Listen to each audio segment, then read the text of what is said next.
మేము ఖండిస్తూ ఈరోజు ఇక్కడ కంప్లైంట్ చేయడానికి వచ్చినాము. మేము పొద్దున 10 గంటల అయింది వచ్చి, ఇప్పుడు 12 అవుతుంది. కానీ మేడం ఇంతవరకు కూడా మాకు రెస్పాన్స్ లేదు. మమ్మల్ని లోపల కూడా కాలు పెట్టనిస్తలేదు. ఇంత ఎండలో కూడా ఇంతమంది మహిళలకు నిలబడ్డాము.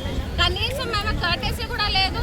ఇంతమంది ఆడవాళ్ళు వచ్చినారు కదా, సరే కనీసం లోపలికన్నా పిలవండి అనే మాట కూడా వస్తలేదు. లోపలికి ఓనిస్తలేరు. ఇది ఎంతగానో న్యాయం అన్నది మాకు అర్థం అవ్వట్లేదు.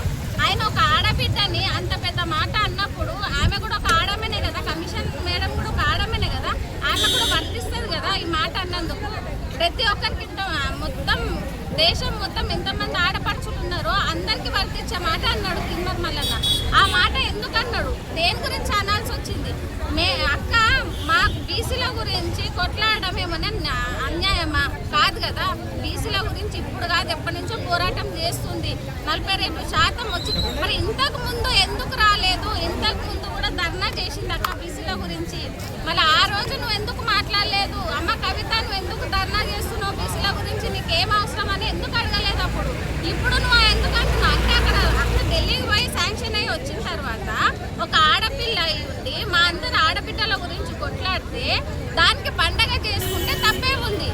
దేని గురించి తప్పని నువ్వు విమర్శించున్నావు అక్కని.